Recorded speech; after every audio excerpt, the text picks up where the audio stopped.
നാട്ടുവിശേഷങ്ങൾ എന്ന യൂട്യൂബ് ചാനലിലേക്ക് എല്ലാ മാന്യപ്രേക്ഷകർക്കും സ്വാഗതം.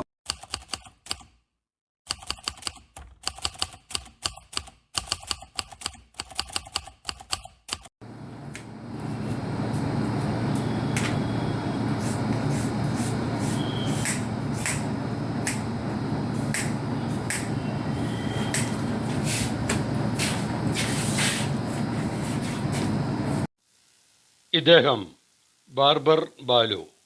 ഇദ്ദേഹം ബാർബർ മാത്രമല്ല, അഭിനേതാവാണ്, തിരക്കഥാകൃത്താണ്, സംവിധായകനാണ്, നാടകകൃത്താണ്.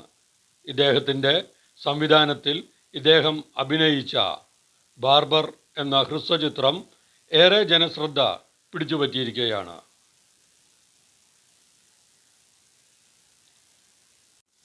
അദ്ദേഹവുമായി ഞങ്ങളുടെ പ്രതിനിധി ലത വി വടക്കേക്കളം നടത്തിയ അഭിമുഖം നമുക്ക് ഇപ്പോൾ കാണാം. നാട്ടുവിശേഷം ചാനലിലേക്ക് സ്വാഗതം. ജീവിതത്തെ കലയും കലയെ ജീവിതവുമാക്കി മാറ്റിയ കലാകാരനാണ് ബാർബർ ബാലു. ഏതൊരു തൊഴിലിനും അതിൻ്റേതായ ഒരു മാന്യതയുണ്ടെന്ന് അദ്ദേഹം ബാർബർ എന്ന ടെലിഫിലിമിലൂടെ ജനങ്ങളിലേക്ക് എത്തിച്ചിരിക്കുന്നു.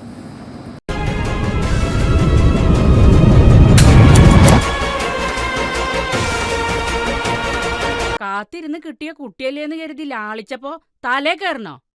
അമ്മ എന്ത് പറഞ്ഞാലും ശരി, എന്നെ കിട്ടില്ല അച്ഛനെ പോലെ ചേരക്കാൻ.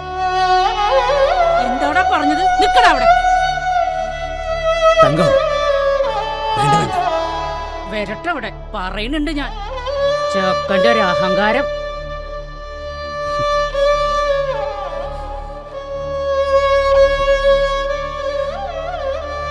അല്ല മാഷേ, എനിക്കറിയാൻ പാടില്ലാണ്ട് ചോദിക്കുക. മനുഷ്യനെ മനുഷ്യന്റെ രൂപത്തിലാക്കുന്ന ബാറു പണിക്ക് എന്താ കുഴപ്പമാണ്? ലോകത്തിലെ ഏതൊരു തൊഴിലിനും അതിൻ്റേതായ ഒരു മഹത്വമുണ്ട്. ചിലരുടെയൊക്കെ കാഴ്ചപ്പാടാണ് ആ മഹത്വത്തെ ഇല്ലാതാക്കുന്നത്. എടി തങ്കം, നീ എന്റെ കൂടെ കൂടിയിട്ട് എത്ര കാലായിരുന്നു? അതെന്താ അങ്ങനെ ചോദിക്കാൻ? അല്ല, എന്റെ കൂടെ കൂടിയിട്ട് എപ്പോഴെങ്കിലും നിനക്ക് വേണ്ടാന്ന് തോന്നിയിട്ടുണ്ടോന്ന്. അതായത് നിനക്ക് ഒരുപാട് കഷ്ടങ്ങൾ ഞാൻ തന്നിട്ടുണ്ടോ എന്ന്. ഇല്ല, പുറം പണിക്ക് പോലും വിട്ടിട്ടില്ലല്ലോ നിങ്ങൾ ഇതുവരെ. അപ്പോ ഒരു ഭാര്യ എന്ന നിലയിൽ നീ സന്തോഷവതിയാണ് അല്ലേ? അപ്പന്റെ മുടിപെട്ട് പണി അത്ര മോശം അല്ലല്ലേടി തങ്ക? അത് ഇതുവരെ വിട്ടില്ല നിങ്ങള്. പെട്ടെന്ന് പറയണ്ട, നല്ലപോലെ ആലോചിച്ച് പറഞ്ഞാൽ മതി.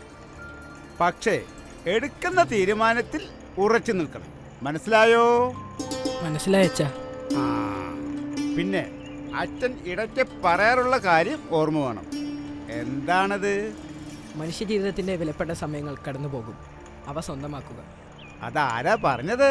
മഹാത്മാഗാന്ധി. മിടുക്കൻ. ബാർബർ എന്നാൽ എന്താണെന്നാ നിന്റെ വിചാരം? ഇതുപോലൊരു സത്യസന്ധമായ ജോലി വേറെ ഉണ്ടോ? എനിക്കറിയില്ല. കണ്ണാടിക്ക് മുന്നിലാണ് ബാർബറിന്റെ പണി. ഒരു കള്ളത്തരവ് നടക്കില്ല. മറ്റൊരു സത്യം തനിക്കറിയാമോ? സർട്ടിഫിക്കറ്റ് ഇല്ലാത്ത ഏക ഡോക്ടറാണ് ബാർബർ. മനുഷ്യ ശരീരത്തിൽ ആയുധം വെച്ച് പണിയെടുക്കുന്ന 2 പേരേ ഉള്ളൂ, ഡോക്ടറും ബാർബറും. സഹജീവികളുടെ ചങ്കിൽ കത്തിവെച്ചിട്ടുള്ള പണിയാണ്. ഇത്രയും വിശ്വസ്തനായ തൊഴിലാളി ആരുണ്ട്?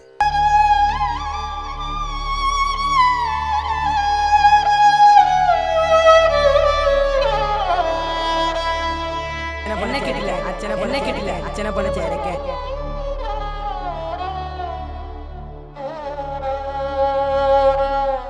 മനുഷ്യ ശരീരത്തിൽ ആയുധങ്ങൾ വെച്ച് പണിയെടുക്കാൻ 2 വ്യക്തികൾക്ക് മാത്രമേ കഴിയൂ.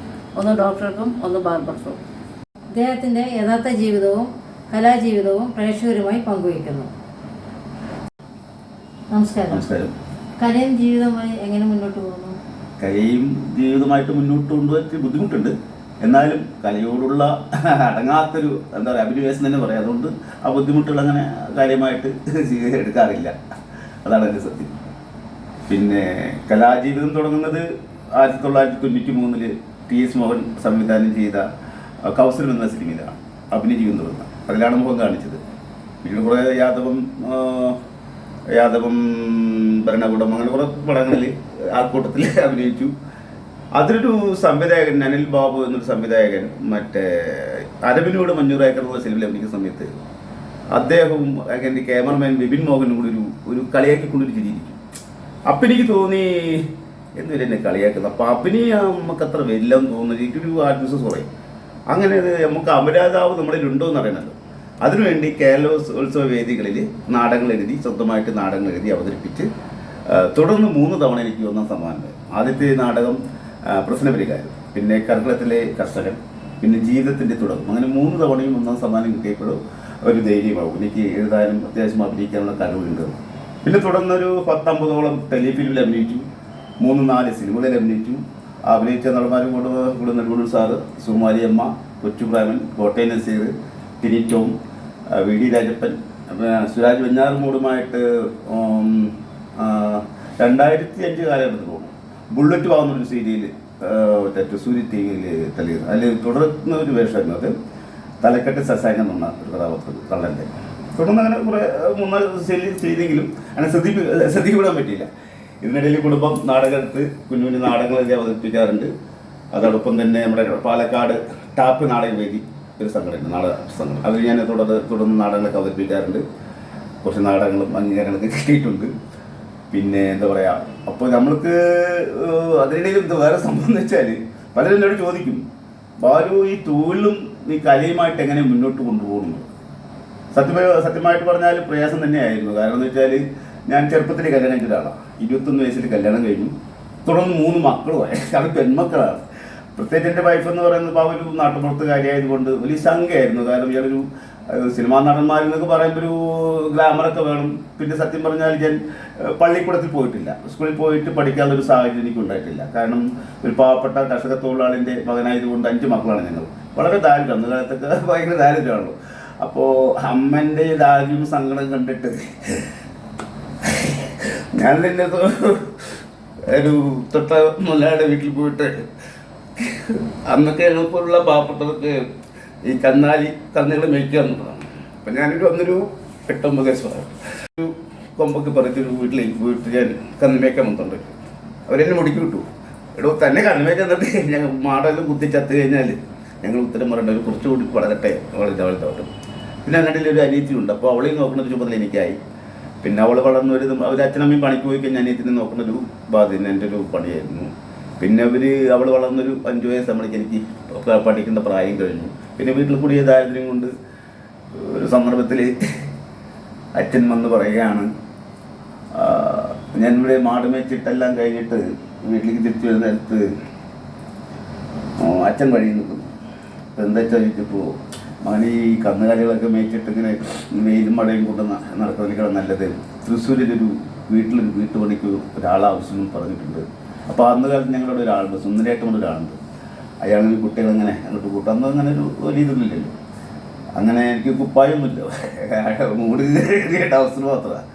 അപ്പോൾ ഒരു സന്ധ്യയായി കാണും, ഒരു 6 മണിയായി കാണും. അപ്പോൾ ഞാൻ തയ്യാറാണ്. കാരണം ചിലപ്പോൾ അച്ഛൻ എന്നെ പ്രലോഭിച്ചു. അതായത് അവിടെ പോയി കഴിഞ്ഞാൽ ആഴ്ചയ്ക്ക് നല്ല നല്ല ഇറച്ചി മീനൊക്കെ വിൽക്കുക അവരിങ്ങനെ ക്രിസ്ത്യൻ വിഭാഗക്കാരാണെന്ന് കുറേ എനിക്ക് ഉഷാർ. ഞാൻ കുറച്ച് ചെറുപ്പത്തിൽ വെസ്പിനോട് വലിയത്, കാരണം കുട്ടിക്കായതുകൊണ്ട് പിന്നെ കിട്ടാത്ത ദാരിദ്ര്യം കൊണ്ട് വെസ്പ് ഉണ്ടാവുമല്ലോ. അപ്പോൾ അതും കൂടി കേട്ടപ്പോൾ ഒരു ആവേശമായി. പിന്നെ ശമ്പളം കൂടുതൽ കിട്ടും, ഇവിടുത്തെക്കാളും വരുമാനം കിട്ടും, ശമ്പളം കിട്ടുന്നൊക്കെ പറഞ്ഞപ്പോൾ ഇതൊരു ആവേശമായി. അങ്ങനെ ഇരിക്കുമ്പോൾ അമ്മയോട് പറഞ്ഞിട്ട് പോവുക എന്ന് പറഞ്ഞു. അമ്മയോട് പറഞ്ഞിട്ട് പോകണം, അമ്മ സമ്മതിക്കില്ല. പറ്റാതെ ഇത് വേണ്ട മോനെ, അമ്മ സമ്മതിക്കില്ല, നമുക്ക് പോകാമെന്ന് പറഞ്ഞാൽ രാത്രിയോടുകൂടി മൂപ്പരെ ഏൽപ്പിച്ചു. അങ്ങനെ ഞങ്ങൾ പോയി. പിറ്റേ ദിവസം കുറേ വീടുകളൊക്കെ എന്നെ ഇങ്ങനെ ചോദിക്കും, എന്നെയും കൊണ്ട് ഇങ്ങനെ പോയാണ്. അയാളുടെ മകൻ്റെ ഒരു പഴയൊരു കുപ്പായ എടുത്ത് തന്നു. അപ്പോൾ പലരും എടുക്കുന്നില്ല എന്നെ, കാരണം ചെറിയ ചെറുക്കനല്ലേ. അങ്ങനെ ഒടുവിലൊരു കാട്ടൂർ കരാഞ്ചിറ എന്നുള്ള സ്ഥലത്ത് കാട്ടുകടവ്, അവിടെ ഒരു വീട്ടിൽ എന്നെ സ്വീകരിച്ചു. അപ്പോൾ അതിൽ ഏറ്റവും വലിയൊരു ജീവിതത്തിൻ്റെ ഈ പഠിക്കാത്തതിൻ്റെ എങ്ങനെ അക്ഷരം എങ്ങനെ എഴുതി തുടങ്ങി എന്നൊരു ചോദ്യം സാധാരണ ഉണ്ട്. ഒരു 10-25ഓളം നാടകം ചെറുനാടകം എഴുതിയിട്ടുണ്ട്. ഒരു വേനൽ മഴ എന്നൊരു വലിയൊരു നാടകം പ്രസിദ്ധീകരിച്ചു. പക്ഷെ അത് വിജയിച്ചില്ല. കുഞ്ഞു കുഞ്ഞു നാടകങ്ങളൊക്കെ അവാർഡ് കിട്ടിയിട്ടുണ്ട്. അപ്പോൾ എനിക്ക് പഠിക്കാനുള്ളൊരു അതിയായ താല്പര്യം കുഞ്ഞുനാളിലുണ്ട്. കാരണം ഞാൻ കന്നുകളെ വെച്ചുകൊണ്ട് ഇവിടെ പാടത്തും ഒക്കെ നഗരത്തിലൊക്കെ നിൽക്കുമ്പോൾ കുട്ടികളിങ്ങനെ തോളിൽ സെൻറ്റിങ് സ്കൂൾ ബാഗായിട്ട് ഞാൻ കരയിട്ടുണ്ട് പലപ്പോഴും. എനിക്ക് വല്ലാത്ത സങ്കടം വന്നിട്ടുണ്ട്. ആ സങ്കടങ്ങളൊക്കെയായിട്ടാണ് ഞാൻ ഈ വീട്ടിലേക്ക് കയറിപ്പോകുന്നത്. അതാണ് തീരുമാനങ്ങൾ ഓരോ മനുഷ്യ ജീവിതത്തിലുണ്ടെന്ന് ഞാൻ മനസ്സിലാക്കുന്നത്. കാരണം വെച്ചാൽ ആ വീട്ടിൽ എൻ്റെ കൊച്ചമ്മ ടീച്ചർ, അപ്പോൾ അവർ 10 മക്കളാണ്. അപ്പോൾ ഈ അവരുടെ മക്കളുടെ കുട്ടികളുടെ പുസ്തകം ഇടയ്ക്കൊന്ന് മറിച്ചു നോക്കുന്ന എൻ്റെ കൊച്ചമ്മ എന്നെ കണ്ടിട്ട് എന്തോടെ തനിക്ക് പഠിക്കാൻ ആഗ്രഹമുണ്ടോ എന്ന് ചോദിച്ചു. അപ്പോൾ ഞാൻ കാര്യമാണ് തീർച്ചയായിട്ടും എനിക്ക് പഠിക്കാൻ താല്പര്യം പറ്റും. അതിനെന്തോട് അങ്ങനെയാണ് എൻ്റെ കൊച്ചമ്മയാണ് എനിക്ക് അച്ഛന് പഠിപ്പിച്ചു തന്നത്. അച്ഛൻ നിന്നാണ് ഇത്രയും നാടകങ്ങൾ എഴുതിയത്.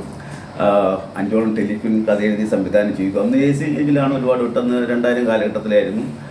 പിന്നെ എന്താ പറയുക, അങ്ങനെയൊക്കെയാണ് എഴുത്തിനോടും അക്ഷരങ്ങളോടും ഇങ്ങനെ വരുന്നത്. പിന്നെ തുടർന്ന് കുറേ കാര്യങ്ങൾ ചെയ്തു. അപ്പോൾ എനിക്ക് മറക്കാൻ പറ്റിയത് എൻ്റെ പ്രിയപ്പെട്ട കൊച്ചമ്മയാണ്. അപ്പോൾ അവരില്ല. എനിക്ക് ഏറ്റവും വലിയൊരു ആ കൊച്ചമ്മയോട് നന്ദി. എൻ്റെ നാടകപുസ്തകത്തിൽ എഴുതിയിട്ടുണ്ട്, ഞാൻ എൻ്റെ കൊച്ചമ്മയ്ക്ക് സമർപ്പിക്കുന്നതാണ് എഴുതിയിട്ടുണ്ടായിരുന്നത്. എനിക്ക് ഏറ്റവും ആ കൊച്ചമ്മ ദൈവതുല്യമായിട്ട് ഞാൻ കാണുന്നു വെച്ചാൽ ഈ 10 മക്കളെ അവർക്ക്. അപ്പോൾ 3-4 കുട്ടികൾ അവിടെയുള്ള ബാക്കി ഹോസ്റ്റലിലേക്ക് പഠിക്കുകയാണ്. അപ്പോൾ എൻ്റെ പ്രായക്കാർ ജോലിപ്പെട്ടൊരു പയ്യനുണ്ട്. അപ്പോൾ അവന് കളിക്കുമ്പോൾ ഞാനും പിന്നാലെ പോയപ്പോൾ അവനിങ്ങനെ പറഞ്ഞു, അവൻ പഠിക്കാനല്ലേ, അവനും എൻ്റെ കൂടെ കളിക്കാൻ വരും ചോദിച്ചു. എൻ്റെ കൊച്ചമ്മ പറഞ്ഞൊരു വാക്കാണ് വല്ലാത്തൊരു. അപ്പോൾ കൊച്ചമ്മ പറഞ്ഞത്, എടാ നിൻ്റെ പ്രായമല്ലടാ അവൻ്റെ ഗതികൾ കൊണ്ടാടാ നമ്മുടെ വീട്ടിൽ പഠിക്കുന്നത് എന്ന് പറഞ്ഞിട്ട് കൊച്ചമ്മ പറഞ്ഞു. അത് എനിക്ക് വല്ലാതെ എൻ്റെ കൊച്ചമ്മനെ മറക്കാൻ പറ്റാത്ത ഓർമ്മകളായിട്ട് ഇപ്പോൾ സൂക്ഷിക്കുകയാണ്. അമ്മ ഇപ്പോൾ ലോകം വിട്ടു പോയി. എന്നെ കുറച്ച് കാര്യങ്ങളൊക്കെ ഉണ്ട്, തുടർന്ന് പറയാം. കുടുംബത്തിലെ ഭാര്യയെല്ലാം നല്ല സപ്പോർട്ടിങ്. തീർച്ചയായിട്ടും ഭാര്യയ്ക്ക് ഇങ്ങനെ സപ്പോർട്ട് ഉണ്ടായിരുന്നില്ല. കാര്യത്തിൽ അവർക്ക് ഭയമായിരുന്നു. കാരണം 3 പെൺമക്കളല്ലേ. ഇയാൾ സിനിമ എന്ന് പറഞ്ഞാൽ നേരത്തെ പോലെ ഈ സിനിമ എന്ന് പറഞ്ഞാൽ ഗ്ലാമർ വേണം, പഠിപ്പ് വേണം, വിദ്യാഭ്യാസം എന്നുള്ള സംഭവമുള്ളൂ. ഇതൊന്നും ഇല്ലാത്ത ഞാൻ ഇയാളിങ്ങനെ സിനിമയിലൊക്കെ അഭിനയിച്ച് രക്ഷപ്പെടുന്ന ഒരു പേടി തന്നെ നാട്ടിൽ കൊടുത്തായിരുന്നു. 3 പെൺകുട്ടികളുണ്ട്. അപ്പോൾ ഇതിനിടയിൽ ഞാനിങ്ങനെ എന്താ വെച്ചാൽ എൻ്റെ നാടകം ചെയ്യുമ്പോഴും എന്താ പറയുക, ഞാൻ കടം കൊടുക്കില്ല. ചൊവ്വാഴ്ചകളിൽ പോലും ഞാൻ പാലക്കാട് കട നടത്തിക്കൊണ്ടിരുന്നത്. ചൊവ്വാഴ്ചകളിൽ പോലും കട തുറക്കും. അപ്പോൾ ആ ഒരു റിസ്ക് എടുത്ത് തന്നെയാണ് ഈ കലാരംഗത്തും ഇങ്ങനെ തുടർന്ന് എനിക്ക് ചെയ്യാൻ പറ്റിയത്. ഇത് ഏറ്റവും രസകരമായൊരു സംഭവം എന്ന് വെച്ചിട്ട് നാടകം ചെയ്ത് റിഹേഴ്സലും കഴിഞ്ഞ് ഒരു നാടകോദനം കഴിഞ്ഞിട്ട് പിറ്റേ ദിവസം ഞാൻ ഷോപ്പിൽ വന്നിട്ട് ഒരാൾക്ക് ഷേവ് ചെയ്തിപ്പോൾ 15 ദിവസത്തെ റിഹേഴ്സലാണ്. നാടകം കഴിഞ്ഞു. കാരണം കടം മുടക്കി കഴിഞ്ഞ് കുടുംബം പട്ടിണി. കാരണം 3 പെൺമക്കളാണ്. പിന്നെ ഭാര്യ സങ്കടങ്ങളുണ്ടാവും. അപ്പോൾ ഞാൻ കടം മുടക്കാറില്ല. മൊത്തത്തിൽ എന്ത് പറയുന്ന സാറേ, ഷേവ് ചെയ്ത് മീസ പോയി. എൻ്റെ കൈ കാലിതാ വേറെ ഈശ്വര. അയാളാണ് ഒരു ലോക്കൽ സെക്രട്ടറിയാണ്, ഗോകുൽ എന്ന് പറയും, മലപ്പുറം മന്തക്കാട് കടന്നു സമയത്ത് എടുക്കാൻ തുടങ്ങി. ഇയാൾ മീസയില്ലേ. അപ്പോൾ അയാൾ മനസ്സിലാക്കി എൻ്റെ അവസ്ഥ. അപ്പോൾ ആൾക്കറിയാം ഒരു കുഞ്ഞു കലാകാരാണ് നാട്. അപ്പോൾ വലട്ടോ കുഴപ്പമില്ല, മനസ്സിലായി, നാടകം ഉണ്ടായിരുന്നില്ലേ, കുഴപ്പമില്ല, വളരുന്ന സാധനമല്ലേ എന്ന് പറഞ്ഞിട്ട് പിന്നെ എന്നെ ആശ്വസിപ്പിച്ചു. അത് വല്ലാത്തൊരു. അപ്പോൾ ഞാൻ പറഞ്ഞു വന്നത്, അത്രയും റിസ്ക് എടുത്തിട്ടാണ് ഞാൻ എൻ്റെ കലയും ജീവിതവും കൂടി മുന്നോട്ട് കൊണ്ടുവന്നത്. ഇന്നിപ്പോൾ ദൈവ സാഹചര്യം 3 മക്കളെയും കല്യാണം കഴിഞ്ഞു. മൂത്ത മകൾക്ക് 2 കുട്ടികൾ, 2ാമത്തെ കുട്ടിക്ക് ഒരു കൊച്ച്, 3ാമത്തെ ടീച്ചറായിട്ടിരിക്കുകയാണ്. ബാധ്യതകളൊക്കെ ഒരുവിധം ഒതുക്കി ഇനി സജീവമായിട്ട് കലാജീവിതത്തിൽ, സിനിമാ ജീവിതത്തിൽ തന്നെ സജീവമാവേണ്ട ശ്രമമാണ്. ഇപ്പോൾ എനിക്കിപ്പോൾ കുറേ പടങ്ങൾ അഭിനയിച്ചെങ്കിലും കുറേ അവാർഡ് പടങ്ങളായിരുന്നു. ശീലാവതി, കാവ്യമാധവനോടൊപ്പം, അതുപോലെ തന്നെ ഗ്രാമം, മറ്റേ നെടുമുടി വേണു സാറ്, അങ്ങനെ കുറേ പടങ്ങൾക്ക് അവാർഡ് പടം, നല്ല നല്ല വേഷം. പക്ഷേ അവാർഡ് പടമൊന്നും ശ്രദ്ധിക്കാൻ പറ്റില്ല. ഇപ്പോൾ റിലീസാവാൻ ഒരുക്കുന്നൊരു പടമുണ്ട്, ധർമ്മയുദ്ധം ആരംഭം. നമ്മുടെ പ്രിയപ്പെട്ട സഹോദരൻ സജിൽ രാജാണ് എൻ്റെ സംവിധായകൻ. അതിൻ്റെ എല്ലാ പടങ്ങളും കഴിഞ്ഞ് ഉടനെ റിലീസുണ്ട്. അത് ത്രൂഔട്ട് വേഷമാണ്. മാത്രമല്ല, അത് പറയാതിരിക്കാൻ പറ്റില്ല, സജിൽ രാജ് എന്ന് നമ്മുടെ പ്രിയപ്പെട്ട എൻ്റെ സുഹൃത്ത്, സഹോദരനെയും പറയാം. അദ്ദേഹം എന്നെ വളരെയധികം പ്രോത്സാഹിക്കും. അദ്ദേഹത്തിൻ്റെ ഒരു പടത്തിൽ ഞാൻ നേരത്തെ ചെയ്തിരുന്നു. ബാലുവേട്ടൻ രക്ഷപ്പെടുത്തി അടങ്ങുന്ന മെയിനിലാണ് അദ്ദേഹം. അങ്ങനെ എന്തോ താല്പര്യം, നല്ലൊരു വേഷം തന്നിട്ടുണ്ട്. അതൊക്കെ റിലീസായ ശ്രദ്ധിക്കപ്പെടുന്നതാണ് ഒരു വിശ്വാസം. ഞാൻ മുന്നോട്ട് പോകുന്നു. താങ്കൾക്ക് ഈ അഭിനയത്തിനോട് താല്പര്യം എങ്ങനെ തുടങ്ങി? എവിടെ നിന്നത് കിട്ടുന്നത്? അതിൻ്റെ പിന്നിൽ ആരെങ്കിലും പ്രചോദനം ചെയ്തിട്ടുണ്ടോ? ഇല്ലില്ല. അതായത് നമ്മുടെ പൊതുവെ പാലക്കാട്ടിൽ സാമൂഹിക നാടകങ്ങൾ കുറവാണ്. പിന്നെ സ്കൂളിൽ പഠിക്കാത്തത് കൊണ്ട് തന്നെ സ്കൂൾ ജീവിതത്തിൽ അങ്ങനെയൊരു നാടകം അഭിനയിക്കുന്നതിനോടൊരു അനുഭവമില്ല. മോണായിട്ട് അങ്ങനത്തെ സംഭവമൊന്നുമില്ല. ഈ അഭിനയം എങ്ങനെ എനിക്ക് ഒരു വാഞ്ചന തോന്നിയെന്ന് വെച്ചാൽ, നമ്മുടെ പാലക്കാട് തനിത കലയായൊരു കലയാണ് പൊറാട്ട നാടകം. അതിലൊരു ചോത്തിക്കാരനൊരു കോമാളി വേഷമുണ്ട്. അദ്ദേഹം ഫസ്റ്റ് വന്നാൽ ലാസ്റ്റ് വരെ അദ്ദേഹം ഉണ്ടാവും. അപ്പോൾ അദ്ദേഹം വന്ന ഭയങ്കര കോമഡിയാണ്. അദ്ദേഹത്തിന് മുടിയൊക്കെ ഇങ്ങനെ ഭയങ്കരമായിട്ട് കണ്ടുവച്ചൻ കണ്ണനൊരു കണ്ടുവച്ചൻ നല്ല പുള്ളി നാരായണൻ. അപ്പൊ ഇവരുടെ കളി കണ്ടിട്ടാണ് എനിക്ക് ഇപ്പൊ നമുക്ക് സിനിമ നാടകം നമ്മൾ സ്വപ്നമില്ല. കാരണം വളരെ നമ്മൾ ദാരിദ്ര്യത്തിൽ ജീവിക്കുന്ന ഒരാൾക്കൊരിക്കലും നാടകം നടനാണെന്നോ ഒരു സിനിമാ നടനാണെന്ന് മോഹിക്കാൻ ഒരു ചുറ്റുപാടില്ലാത്തതുകൊണ്ട് അത്തരം മോഹമൊന്നും എനിക്കുണ്ടായിരുന്നില്ല. വലുതായി കഴിഞ്ഞാൽ ചോദ്യക്കാരൻ വേഷം കെട്ടണം ഭയങ്കര ആഗ്രഹമായിരുന്നു. അപ്പോൾ കുഞ്ഞുനാളിൽ മുടിയൊന്നും വെട്ടില്ല. കാര്യം ഈ നല്ലപ്പള്ളി കൂടുതൽ എന്നെ ആകർഷിച്ചത് എൻ്റെ ഓർമ്മയിൽ പീഡിക്കൂട് മായാണ്ടിച്ചൻ, കണ്ണനൊരു കണ്ടു, നല്ലപ്പള്ളി നാരായണൻ, അങ്ങനെ കുറേ ചോദ്യക്കാരന്മാർ എൻ്റെ കുട്ടിക്കാലത്തുണ്ടായിരുന്നു. മറ്റേ നന്നൂട് ഷമ്മകൻ, നന്നൂട് കൃഷ്ണൻ. ഈ നല്ലേപ്പള്ളി നാരായണൻ അന്ന് കത്തി നിൽക്കുന്ന കലയുടെ കുട്ടിക്കാലൊക്കെ. അപ്പോൾ അയാളെങ്കിലും മുടിയൊക്കെ വളർത്തും. അപ്പോൾ അത് കണ്ടു കഴിഞ്ഞാൽ പിറ്റേ ദിവസം വന്നു കഴിഞ്ഞാൽ ഞാൻ വീട്ടിൽ കളി തുടങ്ങേണ്ടി സകല വേഷം ചോദ്യക്കാരൻ, ചെറമൻ, മണ്ണൻ, അങ്ങനെ കുറേ വേഷമുണ്ട്. ഇതൊക്കെ ഞാൻ ചാരമടയിൽ നിന്ന് ചാരയൊക്കെ എടുത്ത് മുഖത്ത് തേച്ച് കരിപ്പട്ട കൊണ്ട് മീസയൊക്കെ വരച്ചിട്ട് ഞാനിങ്ങനെ കളിക്കും. എൻ്റെ അനിയത്തിമാരെങ്ങനെയാണ് എൻ്റെ കൂടെ കളിക്കുക. അപ്പോൾ നമ്മുടെ 1-2 പായന്മാരുണ്ട്, മോഹൻ, അച്യുതൻ, നമ്മുടെ അയൽ വീട്ടിലെ കുട്ടികളൊക്കെ. അപ്പോൾ എൻ്റെ ഈ കോപ്പറേറ്റ് ഇത്തരം കാണാൻ വേണ്ടി അവർ സ്കൂളിൽ പോയില്ല. അപ്പോൾ അവർ വീട്ടിൽ എന്നെ ചീത്ത പറയും, നീ കാരണം എൻ്റെ പിള്ളേരെ പഠിത്തം പോകുന്നത്. അപ്പോൾ അത്രയും പ്രാപ്തമായൊരു ഇതായിരുന്നു. ചുരുക്കി പറഞ്ഞാൽ ഇന്ന് അച്ഛനമ്മമാർ പണി മാറണമെങ്കിൽ 6 മണിയാവും. അത് കേട്ടിട്ടുണ്ടാവും. 5 മണി 5 മണി ഞങ്ങൾക്കറിയില്ല. കമ്പിക്കോലിൽ വിളക്ക് വെച്ചാൽ ഞങ്ങൾ പണി പോകാം. അപ്പോൾ ആ ഒരു അത്രയും പണിയെടുക്കണം. അപ്പോൾ അവർ കൊണ്ടുവന്ന് നെല്ലുണ്ട്. നെല്ല് നമ്മുടെ വീട്ടിൽ ഒലക്കുഴിയുന്ന സാധനം ഉണ്ടാവും. അന്ന് പറഞ്ഞാൽ എൻ്റെ തലമുറയ്ക്ക് അറിയില്ല. ആ നെല്ലിനെ ഒലക്കൂലിട്ട് കുത്തി അരിയാക്കിയിട്ട് വേണം അത് തിളപ്പിച്ചിട്ട് വേണം ഞങ്ങൾക്ക് തരണമെങ്കിൽ. അപ്പോൾ നമ്മൾ ഈ പകലൊക്കെ ചാടി കളിച്ച് നടന്നിട്ടുണ്ടാവും. അപ്പോൾ അത് കുത്തി അരിവാകുന്ന സമയം ഞങ്ങളൊക്കെ ഉറങ്ങിയിട്ടുണ്ടാവും. അച്ഛനും മറ്റും അനിയത്തും ഞാനൊക്കെ ഉറങ്ങിയിട്ടുണ്ടാവും. അപ്പോൾ അച്ഛൻ എന്നെ വിളിച്ചെടുത്തുന്നത് അതാ ഞാൻ പറഞ്ഞെന്ന കാര്യം. ഇതാ മോനെ ഇടാ ചെക്ക കേളി കൊട്ടണം, പൊറോട്ട നിന്റെ പൂടാ വന്നാലേ എനിക്കൊക്കെ തന്നെ കേളിയിട്ട് കളി തുടങ്ങുമ്പോൾ ഒരു കേളി കിട്ടുന്ന സംഭവമുണ്ട്. രണ്ടുകൊണ്ട് ഇതിന് കൊത്തി പരസ്യപ്പെടുത്താറ്. അപ്പോൾ ഞാൻ ചാടി എനിക്ക്. അപ്പോൾ അത്രത്തോളം പൊറോട്ട നാടകത്തോട് ഭയങ്കര കമ്പമായിരുന്നു. പിന്നെ ഇങ്ങനെ തൃശ്ശൂർ പോയി വീട്ടുവേലൊക്കെ കഴിഞ്ഞാൽ പിന്നെ അവിടെ വെച്ചിട്ടാണ് ഞാൻ ആദ്യമായിട്ട് നാടകം കാണുന്നത്. നമ്മുടെ കൊച്ചമ്മൻ്റെ മക്കൾ സ്കൂളിൽ കലോത്സവത്തിന് ഒരു കൂടെ പോയിട്ടാണ് നാടകം കാണുന്നത്. ഈ നാടകം വലിയ കൊള്ളാല്ല അങ്ങനെ ഒരു തോന്നല. അങ്ങനെ പൊറോട്ട നാടകം ഒരു പ്രൊമോഷൻ കിട്ടിയതുപോലെ നാടകത്തിനൊരു കമ്പുമായി. അപ്പോൾ നമുക്ക് അവതരിപ്പിക്കാനുള്ള അവസരമൊന്നുമില്ല. അവിടുത്തെ ചേട്ടന്മാരൊക്കെ പോകുമ്പോൾ നാടകത്തിനൊക്കെ കാണുമ്പോൾ കൂടെ പോകും. അങ്ങനെ ഭയങ്കര ഇഷ്ടമായി. ഇപ്പോൾ നാടകത്തിനോടൊരു കമ്പായി. പിന്നെ ഈ സിനിമയോട് എന്തൊരു സംഭവം എന്ന് വെച്ചാൽ ഇങ്ങനെ ഇത് കഴിഞ്ഞ് തൊഴിൽ പഠിക്കാൻ വേണ്ടിയിട്ട് ചെന്നൈയിലേക്ക് പോയി. അവിടെ എൻ്റെ അമ്മയുടെ അച്ഛൻ ചെന്നൈയിലാണ്. അന്ന് 1984 കാലഘട്ടമാണ്. അച്ഛൻ കർഷക തൊഴിലാളിയാണ്. ഞങ്ങൾ 5 ഇടയിൽ കയറി പറയാം. അത് 5 ചെറിയ ജോലിക്കുമാരാണ്. പക്ഷേ അച്ഛന് ഇതിനോടൊരു താല്പര്യങ്ങളുണ്ടായിരുന്നു ഈ പണിയോട്. അത് അന്നത്തെ ഒരു കാലഘട്ടത്തിൽ അങ്ങനെയായിരുന്നു. എന്താ പറയുക, കഷ്ടം പഠിക്കണം അങ്ങനത്തെ സംഭവം. അപ്പോൾ അതുകൊണ്ട് അച്ഛനും വലിയൊരു ഇതായിരുന്നു. അതുകൊണ്ട് അച്ഛൻ പണി പഠിച്ചില്ല. അതുകൊണ്ട് ഒത്തിരി ബുദ്ധിമുട്ട് തന്നെയായിരുന്നു. അപ്പോൾ എൻ്റെ മുത്തശ്ശി കൈത്തൊഴിലാണ്, ചെന്നൈയിലായിരുന്നു. അപ്പോൾ എന്നെ അങ്ങോട്ട് കൂട്ടിക്കൊണ്ട്. അപ്പോൾ അങ്ങനെ പണി പിടിച്ചുകൊണ്ടിരിക്കുന്ന സമയത്ത് തൊട്ട ഒരു കടയിൽ ഒരാളുണ്ട്, ഒരു മറ്റേ സ്വർണ്ണപ്പണിക്കാരാണ്. അപ്പോൾ ദിവസം ആൾ തിരുപ്പി തന്തി പേപ്പറുണ്ട്. അപ്പോൾ അത് വായിക്കാൻ വേണ്ടിയിട്ട് ആളിങ്ങനെ ഡെയിലി കടയിൽ വരും. ഒരു ദിവസം അയാൾ പത്രം വായിച്ചുകൊണ്ടിരിക്കുമ്പോൾ ഇവിടെ ബാല് നീ വിജയാന്തോടെ ചിന്നപ്പന നടിക്കറിയാന്നൊരു ചോദ്യം ചോദിക്കും. അപ്പോൾ നമ്മൾ സിനിമ എന്ന് പറഞ്ഞാൽ നമ്മുടെ ചിന്തയിലും മനസ്സിലില്ല. അപ്പോൾ എന്നെ താത്ത സോട്ടെ എന്താ ചോദിച്ചപ്പോൾ എല്ലാ വിജയകാന്തിൻ്റെ ചെറുപ്പകാലം അഭിനയിക്കാൻ വേണ്ടി കറുത്ത ചെറുക്കന്മാർ ആവശ്യമുണ്ടോ എഴുതിക്കുന്നു നമ്മളെ പറഞ്ഞത്.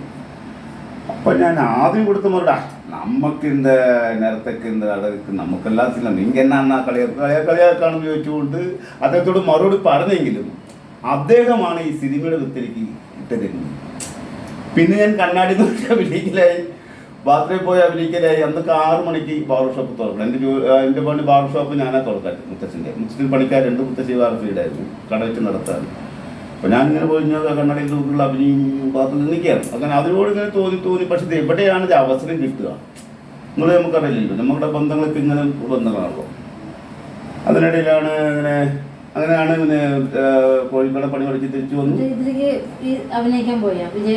ഇല്ല അത് അതിനുള്ള താല്പര്യം ഉണ്ടെങ്കിൽ നമുക്ക് ഭയമാണ്, അപകർഷ. നമുക്കതിനെ പറ്റി സിനിമ എന്ന് വലിയൊരു അകലം ഒരു സാധനമാണല്ലോ നമ്മുടെ സിനിമ ലോകത്ത് ഒരു സംഭവം. ഗ്ലാമറുള്ള ആൾക്കാർ അങ്ങനെയൊക്കെയാണല്ലോ. അപ്പോൾ പിന്നെ അതിങ്ങനെ ആരും പറഞ്ഞില്ല. പിന്നെ ഞാൻ സ്വയം ആഗ്രഹിച്ചു തുടങ്ങി. പിന്നെ പഠിക്കാനില്ല സമയത്ത് കണ്ണാടി നോക്കി അഭിനയിക്കലും പിന്നെ പേപ്പറിൽ പരസ്യമായ അഭിനയത്തൊക്കെ ആവശ്യമുണ്ടെന്ന് കിട്ടിയത് അതിനോട് ഒരു അറിയാതെ നമ്മുടെ മനസ്സിലേക്ക് സിനിമാ മോഹം, അഭിനയ മോഹം, ഒരു നടൻ എന്നുള്ളൊരു ആഗ്രഹം മനസ്സിലറിയാതെ വന്നു. പിന്നെ അങ്ങനെ ശേഷം അവിടെ ചെന്നൈയിൽ നിന്ന് തിരിച്ചു വന്നു, കല്യാണം കഴിച്ചു, 21 വയസ്സ് കല്യാണം കഴിച്ചു. പിന്നെ അങ്ങനെ കോഴിക്കോട് പോയി ജോലിക്ക് പോയപ്പോഴാണ് അവിടെ നമ്മുടെ PRO ദേവസിക്കുട്ടിയുടെ ചിത്രഭൂമിയിലൊരു അദ്ദേഹം ഉണ്ടായിരുന്നു. PRO ആണ് അദ്ദേഹം. എനിക്ക് അഭിനയിക്കാൻ താല്പര്യമുണ്ടെന്ന് ചോദിച്ചപ്പോൾ എന്ത് പക്ഷേ നമുക്ക് അവിടെ ചാൻസ് കിട്ടാനാ എന്നൊക്കെ ചോദിച്ചു. അതിനൊരു വേറൊരു സംഭവം ഉണ്ടായി. നമ്മുടെ ആ രൂപം കൊണ്ടാണ് ഞാൻ. പക്ഷേ അന്ന് ഞാൻ സിനിമാക്കാരിൽ ആദ്യമായിട്ട് പരിചയപ്പെടുന്ന രഞ്ജി പണിക്കർ സാറേ. ഏകല്യം എന്നുള്ള സിനിമ അവിടെ കോഴിക്കോട് ഷൂട്ട് നടക്കുകയാണ്, LIC കോർണറിൽ. അപ്പോൾ എൻ്റെ കട, ഞാൻ നടത്തുന്ന ഷോപ്പിൽ തൊട്ടൊരു ബീഡ കടയിൽ അവിടെ ഒരു വെള്ളയിട്ടൊരു കതറ് മറ്റേ മുണ്ടും ഷർട്ടും ഒരു ലെതർ ഷർട്ടൊക്കെ ഒരു എന്താ പറയുക, ഒരു പണ്ടത്തെ കണ്ണാടി ഉണ്ടല്ലോ, കുപ്പിക്ലാസ് കണ്ണാടി ഉണ്ട്, സോഡ കണ്ണാടി, കനവുള്ള കണ്ണാടി, ഇതിട്ടിട്ട് ഒരാൾ ഡെയിലി ഇങ്ങനെ. അപ്പം ഞാൻ ആദ്യം വിചാരിച്ചു രാഷ്ട്രീയ ആയിരിക്കും വിചാരിച്ചു. പിന്നെ ദിവസം ഞങ്ങൾ നേരെ കടയ്ക്ക് ഹെയർ കട്ട് ചെയ്യാൻ വേണ്ടി വന്നു, കട്ട് ചെയ്യുന്നു. അപ്പം ഞാൻ എന്താണെന്ന് കുറിച്ച് പരിചയപ്പെട്ടപ്പോഴാണ് എൻ്റെ പേര് രഞ്ജി പണിക്കരാണ്, ഷൂട്ടിന് നടക്കുന്നത്. എൻ്റെ കൈകാലം ഇതാ വേറെ കാര്യം. ഞാൻ സിനിമയിൽ എങ്ങനെയെന്ന് പറഞ്ഞിട്ട് ആഗ്രഹം നടക്കുന്ന ഒരാളല്ലേ. അപ്പോഴും എനിക്ക് അദ്ദേഹത്തോട് അഭിനയിക്കാൻ ചാൻസ് ചോദിക്കാൻ അപകർഷത. നമ്മുടെ രൂപമൊന്നും അഭിനയിക്കാൻ പറ്റും. അപ്പോൾ ഞാൻ അതിന് കൂടാലോ, സാറിൻ്റെ അസിസ്റ്റൻ്റായിട്ട് നമുക്ക് അതിന് കൂടാൻ പറ്റും. നമുക്കതിനെ കുറിച്ച് ഒന്നും അറിയില്ല. അത് കണ്ട വന്ന് 93 കഥയെ പറഞ്ഞു, 93 കഥയെ പറഞ്ഞു. അപ്പോൾ സിനിമയെക്കുറിച്ച് ഒന്നും അറിയില്ല, അതിൻ്റെ ഫോർമാറ്റ് ഒന്നും അറിയില്ല. അപ്പോൾ അതിനെ മനസ്സിലാക്കില്ല. ഫോക്കസിൻ്റെ മാതിരി നമുക്ക് അടുത്തിൽ ശ്രമിക്കാമെന്ന് പറഞ്ഞു. എന്നിട്ട് അയാൾ ഉടനെ ഞാൻ മിഠായിത്തെരുവിലാണ് ഈ LIC കോർണർ എന്ന സംഭവം. അവിടെ sir 2 minute wait, 5 minute wait എന്ന് പറഞ്ഞാൽ അതേക്കുറിച്ച് അവിടെ എത്തി. ഞാൻ നേരെ പോയി സ്റ്റുഡിയോയിൽ പോയി ക്യാമറ വരെ കൊണ്ടുവന്ന് 2 പേരും ഫോട്ടോ ഒക്കെ എടുത്ത് അങ്ങനെ ആദ്യമായിട്ട് പരിചയപ്പെട്ടൊരു സിനിമാക്കാരൻ രഞ്ജി പണിക്കർ സാറ്. പിന്നീട് അദ്ദേഹത്തെ കാണാനും പറ്റിയില്ല. അപ്പോൾ ഈ ത്യാഗം എന്ന് പറഞ്ഞ ആൾ ഇങ്ങനെ എൻ്റെ താല്പര്യം അറിഞ്ഞിട്ട് ഇപ്പോൾ താല്പര്യം എന്ന് പറഞ്ഞപ്പോൾ ഒരു കാര്യം ദേവസ്വം സാറിൻ്റെ പോയി കാണുമ്പോൾ അങ്ങനെ മുപ്പത് പോയി കണ്ടപ്പോൾ ശരി. അപ്പോൾ അന്ന് മഹാറാണി ഹോട്ടലാണ് സിനിമാ കേന്ദ്രം, കോഴിക്കോട് മഹാറാണി ഹോട്ടൽ. അപ്പോൾ ഒരു മോഹൻ എന്ന് പ്രൊഡക്ഷൻ മാനേജർ, ലൊക്കേഷൻ മാനേജറാണ്. അപ്പോൾ അയാൾക്കൊരു കത്തെഴുത്തും അത് ദേവസ്വം സാർ കൊണ്ട് കൊടുത്താൽ മതി. അങ്ങനെ പോയി കൊടുത്തു. ആൾ പിന്നെ നാളെ വരാൻ പറയാം. ക്രൗഡ് സീനാണല്ലോ, വേറെ പുതിയ സീനും കിട്ടാൻ വഴി. അങ്ങനെയാണ് ഈ കൗശലം എന്നുള്ള സിനിമയിൽ ആൾക്ക് ശ്വേതാമേനൻ, ഊർവശി, സിദ്ദിഖ് ആദ്യമായിട്ട് നായനായ പടമാണ്. ബെന്നി പി നായരമ്പലത്തിൻ്റെ 2ാമത്തെ പടമാണത്. അപ്പോൾ അതിലിങ്ങനെ ഒരു കോളേജ് സ്റ്റുഡൻ്റായിട്ട് ഒരു വേഷം കിട്ടി. അതിൻ്റെ പോസ്റ്ററൊക്കെ വന്നു. കാരണം ഈ ശ്വേതാമേനനെ കളിയാക്കി മുടക്കുന്നുണ്ടായിരുന്നു. അപ്പോൾ പ്രൊഫസറായ ബാലചന്ദ്രൻ സാർ വരുന്ന സമയത്ത് നിൽക്കാൻ വേണ്ടി പറയും. ഇപ്പോൾ ഞാനിങ്ങനെ നിൽക്കുന്നൊരു സീനുണ്ട്. അപ്പോൾ ആ നിൽക്കുന്നതിൻ്റെ ബാക്ക് ഭാഗമാണ് കൗശലത്തിൻ്റെ ചില പോസ്റ്ററിലൊക്കെ വന്നു. അത് ഭയങ്കര സന്തോഷമായി. പക്ഷേ സീന് കാണാം, അതിപ്പോഴത്തെ അത് കാണാൻ പറ്റും. ഡയലോഗ് ഒന്നുമില്ല, ഓടുന്ന സീനാണ്, 2-3 സീനിലൊക്കെ അത്രയുള്ളൂ. പിന്നെ തുടർന്ന് അങ്ങനെയാണ് ഈ പറഞ്ഞത്. അഭിനയത്തിനോടുള്ള വാഞ്ചന നമ്മുടെ തമിഴ്നാട്ടിലുള്ള കാരണവരാണ് ഇട്ട് തന്നത്. പിന്നെ ഈ നേരത്തെ പറഞ്ഞ പോലെ തന്നെ പല ഭാഗത്തും പോയപ്പോൾ പലരും പിന്നെ കളിയാക്കി സിനിമയിൽ കുറച്ച് ഓവറാക്ടിങ് ഇപ്പം ആൾക്കൂട്ടത്തിൽ നിൽക്കുന്നതിന് ഇങ്ങനെ തകർന്ന് അഭിനയിക്കേണ്ട കാര്യമുണ്ട്. അങ്ങനെയാണ് എന്നിലേക്ക് നടനുണ്ടോയെന്ന് ഞാൻ തന്നെ പരീക്ഷിക്കാൻ വേണ്ടിയിട്ട് ജലോത്സവ വേദികളിൽ നാടകങ്ങൾ എഴുതി അവതരിപ്പിച്ചു തുടങ്ങി. 1ാം സമ്മാനമായിട്ട് 3 തവണ കിട്ടി. അപ്പോൾ ഒരു ആത്മവിശ്വാസം വന്നു, ഓടുമലയിൽ നടനുണ്ടെന്ന്. അപ്പോൾ ഈ കുടുംബം മക്കളെന്നൊരു സംഭവം ഉണ്ടെങ്കിലും ഇതിനിടയിലും ശ്രമങ്ങൾ നടത്തി. അദ്ദേഹത്തിൻ്റെ ഒരു ദേശീയ സംസ്ഥാനത്തിൻ്റെ അവാർഡ്, നല്ല പ്രശ്നപരിഹാരം ഒരു നാടകത്തിന് സംസ്ഥാന അവാർഡ് ഉണ്ടായിരുന്നു. അതൊക്കെയാണ് കലാജീവിതമായിട്ടുള്ള സംഭവങ്ങൾ. അപ്പോൾ മൊത്തത്തിൽ ഈ തൊഴിലും കലയും കൊണ്ടുപോകാൻ ഒരുപാട് പ്രയാസപ്പെട്ടു. ഞാൻ ഒരുപാട് പ്രയാസപ്പെട്ട കാരണം വെച്ചാൽ 3 പെൺമക്കളാണല്ലോ. എന്നാലും എന്തോ എനിക്കത് റിസ്ക് എടുക്കാൻ തയ്യാറായത് കൊണ്ട് ഇത്രയും കാര്യങ്ങൾ ചെയ്തു. 50ഓളം ടെലിഫിലിം അഭിനയിച്ചിട്ടുണ്ട്. പക്ഷേ അന്ന് കാലത്ത് AC മാത്രമല്ലേ ഉള്ളൂ. പക്ഷേ അന്ന് ഞാൻ ചെയ്ത വർക്കുകൾ ഇന്നിപ്പോൾ ഈ സോഷ്യൽ മീഡിയ ഉള്ള കാലത്താണ് ഞാൻ ശ്രദ്ധിച്ചിട്ടുണ്ടാവും. ഇന്നിപ്പോൾ ചെറിയ കുട്ടികൾ, ചില കലാകാരന്മാരൊക്കെ പെട്ടെന്ന് റീച്ച് ആവണം. അന്നൊന്നും AC മാത്രമേ ഉള്ളൂ. പിന്നെ ദൂരദർശനിലാണ് നമ്മൾ ടെലിഫിലിമൊക്കെ ടെലികാസ്റ്റ് ചെയ്തത്. അതുകൊണ്ട് ഞാൻ ബാർബർ ഷോർട്ട് ഫിലിം കഥയെഴുതി കേന്ദ്ര കഥാപാത്രം ചെയ്തതിനു ശേഷം ബാർബർ ബാലു എന്നാണ് അറിയപ്പെടാൻ ആഗ്രഹിക്കുന്നത്. അങ്ങനെ ഞാൻ ഇപ്പോൾ ടൈറ്റിൽ കൊടുത്തുകൊണ്ടിരിക്കുന്നത് നേരത്തെ ബാർബർ ബാലു എന്നാണ്. പിന്നെ കുടുംബജീവിതത്തെ പറ്റി പറയുകയാണെങ്കിൽ വിവാഹിതരാണ്, 3 പെൺമക്കൾ, അച്ഛനാണ്, 3 പെൺമക്കളെ കല്യാണം കഴിച്ചിട്ട് 3 പേരെക്കൊണ്ടിട്ട് 10 പേരാണ്. കലാജീവിതത്തെ കുറിച്ച് പറയുകയാണെങ്കിൽ 1993 TS മോഹൻ സംവിധാനം ചെയ്ത കൗശലം എന്ന സിനിമയിൽ കുഞ്ഞു വേഷത്തിലൂടെയാണ് സിനിമ രംഗത്തേക്ക് വരുന്നത്. കനൽ പോകുന്ന ടെലിഫിലിം നല്ല പേരെടുത്തിട്ടുണ്ടായിരുന്നു, DC കേട്ടിട്ട്. പിന്നെ കാത്തുകാർക്ക് അങ്ങനെ സംഭവങ്ങൾ. പിന്നെ അഭിനയമാണ് എൻ്റെ മെയിൻ ആഗ്രഹം, അല്ലാണ്ട് സംവിധാനമല്ല. സൂപ്പർ സ്റ്റാറുകളുടെ കൂടെ അഭിനയിക്കാൻ അതൊരു രസമുള്ളൊരു കഥ. 2 സൂപ്പർ സ്റ്റാറുകളുമായിട്ടൊരു അനുഭവം ഉണ്ടായിട്ടുണ്ട്. അതായത് 2000-ലാണ് തോന്നുന്നു. അതൊരു പറയാം, മമ്മൂട്ട സാറിൻ്റെ അനുഭവം പറയാം. 1988 കാലഘട്ടം. 58 തന്നെയാണ് തോന്നുന്നു, 58. അപ്പം അന്ന് കൊല്ലംകോട് കൊട്ടാരത്തിൽ നമ്മുടെ ഒരു വടക്കൻ വീരഗാഥയുടെ ഷൂട്ട് നടക്കുക. അപ്പം അന്ന് ഇന്ദ്രപ്രസ്ഥയിലാണ് നമുക്ക് സാറ് താമസിക്കുന്നത്. അപ്പോൾ ഡെയിലി അവിടെ പോയിട്ട് വരിക, കുമരട്ടേക്ക് വരിക, മറ്റേ കൊട്ടാരത്തേക്ക് വരിക. ഒരു ചന്ദന കളർ ഒമിനിയ വണ്ടി ഉണ്ടല്ലോ, ഒമിനിയ, അതിൽ മുമ്പിൽ നിന്ന് പോകും. അപ്പോൾ ഞാൻ എവിടേക്ക് പോകാൻ വേണ്ടിയിട്ട് ബസ് സ്റ്റോപ്പിൽ വെയിറ്റ് ചെയ്തിരിക്കുക. അപ്പോൾ അദ്ദേഹത്തിൻ്റെ ഡെയിലി പോകുന്ന ലോഡിങ് കാര്യങ്ങൾ കാണുമല്ലോ, ഇയാൾ ഡെയിലി വന്നും പോയിക്കൊണ്ടിരിക്കുകയല്ലേ. അപ്പോൾ ഇദ്ദേഹത്തിന് കറുത്ത നമുക്ക് സമൂഹത്തിന് വേണ്ടി നമ്മുടെ കൂടി ആവേശം നിലവിളിച്ചപ്പോൾ ഇദ്ദേഹത്തിൻ്റെ കൺട്രോൾ തെറ്റും നമുക്ക് സാധനം. അതിനിടയിൽ ഇത് സംബന്ധിച്ചാൽ ഈ വെപ്രാളായപ്പോൾ നമ്മുടെ ഒരു ബാർബർ ഷോപ്പ് നടത്തുന്ന സെലിവേട്ടൻ്റെ ഒരാളുണ്ട്, അദ്ദേഹത്തിൻ്റെ മകൾ ജയിലിൽ എന്ന് പറയും. ആ കുട്ടി ഓപ്പോസിറ്റിൽ പലചരക്കടയിൽ നിന്ന് സാധനം വാങ്ങിയിട്ട് വരാം. വെപ്രാൾ ഇപ്പോൾ കുട്ടീനെ ഇതായപ്പോൾ കുട്ടി കൊണ്ട് ഓടി ക്രോസ് ചെയ്ത് ഓടിപ്പോൾ ഇദ്ദേഹം കൊണ്ട് വണ്ടി കൊണ്ട് തിരിച്ചു 2 വീലും ഓടിലുണ്ട് കുട്ടി സാധനം. അപ്പോൾ ഞാനവിടെ ഓടിപ്പോയി, സാർ എന്ത് പറ്റിയെന്ന് പറയുമ്പോഴത്തേക്ക് ലോഡിങ്കാരൊക്കെ വണ്ടി എടുത്ത് റോഡിൽ വെച്ചു. അപ്പോൾ ഞാൻ സാറേ ഒരു നന്ദി, ഇപ്പോൾ ഇറങ്ങിയ ബുദ്ധിമുട്ടാണ് പറഞ്ഞിട്ട് ഉള്ളൊരു സംഭവം പോയി. പിന്നീട് അദ്ദേഹത്തെ കണ്ടിട്ടില്ല. അങ്ങനെ നമുക്ക് സാറുമായിട്ടൊരു അനുഭവമുണ്ട്. പിന്നെ ലാൽ സാറുമായിട്ടൊരു അനുഭവം എന്ന് വെച്ചാൽ തീർന്നൊരു യാദൃച്ഛികമായിട്ടൊരു ആഡ് ഫിലിമിൽ മനോജ് പിള്ള ചെയ്തൊരു ആഡ് ഫിലിമിൽ നമ്മുടെ മനോജ് എന്ന് പറയും ചന്ദ്രനഗർ. അപ്പോൾ ലക്ഷ്മണൻ നമ്മളിപ്പോൾ കസ്റ്റമറായിട്ട് പറയുന്നത് ലക്ഷ്മൺ പാലക്കാട്, അദ്ദേഹത്തിൻ്റെ കൂടെ ഞാൻ ജസ്റ്റ് പോയതാണ്. അപ്പോൾ മനോജ് പറഞ്ഞു, ബാലുജി പ്രൊഫഷണൽ വർക്ക് ചെയ്യുന്ന ഒരാൾ നമ്മൾ പ്രൊഫഷണലായിട്ട് വർക്ക് ചെയ്യുന്നു. Okay not. അപ്പോൾ പാലക്കാട് വർക്ക് ചെയ്യാം. അങ്ങനെ അവരോടൊപ്പം കൂടി ആദ്യത്തെ ദിവസം ഷൂട്ട് ചെയ്യുന്ന മറ്റേ ബാക്കർ കോട്ടെ കാഞ്ഞിരക്കോടുണ്ട്. കാസർഗോഡായിരുന്നു അന്ന്. KB ആനന്ദിക്ക് എന്നൊരു ക്യാമറ. പിറ്റേ ദിവസം മലമ്പുഴയിലാണ് ഷൂട്ട്. അന്ന് ലാൽ സാറ് വരികയാണ്. അപ്പം മനോജ് പറഞ്ഞു, ഇനി ബാലോട്ട് വേറെ ഒന്നും ചെയ്യണ്ട, ലാൽ സാറിൻ്റെ അടുത്ത് നിന്നാൽ മതി, അദ്ദേഹത്തിൻ്റെ ആവശ്യപ്പെട്ടാൽ അത് എത്തിച്ചാൽ മതി. ഓക്കെ എന്ന് പറഞ്ഞു. അപ്പം ഇവിടെ മലമ്പുഴ ഒരു ദ്വീപ് പോലൊരു സ്ഥലത്തായിരുന്നു ഷൂട്ട്. അങ്ങനെ വിനു ആനന്ദ് സാർ, നമ്മുടെ പാലക്കാടിലെ പ്രമുഖ സിനിമാക്കാരൻ വിനു ആനന്ദ്, അദ്ദേഹം ആൻ്റണി സാർ, പെരുമ്പൂർ ആൻ്റണി സാറുമായിട്ട് ഇപ്പോൾ ബോട്ടിൽ വന്നിറങ്ങി വന്നുടനെ ഞാൻ ഒരു കൂടെയൊക്കെ എടുത്ത് ചാരക്കൊണ്ട് ഒരു ഭാഗത്തുകൊണ്ടിരുത്തി. അടുത്തക്കാരുടെ ഒരു ഭാഗ്യമല്ലേ, ചേഞ്ച് ചെയ്യണമല്ലോ. ഒന്ന് മൊബൈലൊന്നും സജീവമല്ല. അപ്പോൾ ഞാനിങ്ങനെ കുട നിർത്തിയിട്ട് നിൽക്കുക. അപ്പോൾ മുപ്പര് ഇല്ല ഞാൻ പിടിച്ചോളാം മുപ്പര് സ്റ്റേജിൽ പറയാം. അപ്പോൾ ഞാൻ മുപ്പര് ഒരു പേര് സാറേ ഞാൻ പിടിച്ചോളാം സാറേ. വീണ്ടും ഞാൻ പിടിച്ചോളാം. മുപ്പരിൻ്റെ വായിക്കാൻ വേണ്ടി ശ്രമിച്ചു. ഞാനില്ല ഞാൻ കൊടുക്കാൻ പറ്റില്ല. കാര്യം കുട കൊടുത്തിട്ട് മുപ്പരിന് ഒരു സന്തോഷമാവരുത്. അങ്ങനെ മുപ്പരിന് അടിപൊളി ഇരുന്നോട്ടെ. പിന്നെ അന്ന് പിന്നെ നമ്മളിപ്പോൾ ഈ വേഷവിധാനത്തെ ചെറുപ്പം മുതൽ എന്താ പറയുക ഇതാണ് എൻ്റെ ഒരു എന്താ പറയുക, ഈ കന്ന് ഉപയോഗിക്കുന്ന കാലത്തും മുതലാളി കുട്ടികളുടെ പഴയ മറ്റേ പാൻറ്റും ഷൂക്കെ ഇട്ടിട്ട് ഞാൻ കന്ന് ഉപയോഗിക്കാൻ നിൽക്കുന്നുണ്ട്. അങ്ങനെ ഒരു ഡ്രസ്സിനോട് അപ്പോൾ അതുകൊണ്ട് ദാരിദ്ര്യത്തിൽ നിൽക്കുകയാണെങ്കിലും ഡ്രസ്സ് കടമാണെങ്കിൽ മാറ്റിയിട്ട് അപ്പോൾ ഷൂവും കാര്യം ഇട്ട് നിൽക്കുകയാണല്ലോ. അപ്പോൾ നമ്മളൊരു പ്രൊഫഷൻ പോയില്ല എന്നൊക്കെ ഞാൻ മനസ്സിലാക്കി തോന്നുന്നു. ഒരു ചോദിച്ചു എന്താണ് നിങ്ങളിതിലെ പ്രൊഫഷൻ പ്രൊഫഷൻ മാനേജർക്ക് കുടപിടിക്കേണ്ട ജോലി എന്നോട് കുറച്ച് ലേസം സ്നേഹം കലർന്ന ദേഷ്യത്തോടെ എൻ്റെ അടുത്ത് കുട വാങ്ങിക്കും. പിന്നെ മുപ്പര് എന്നെ പിടിച്ചു.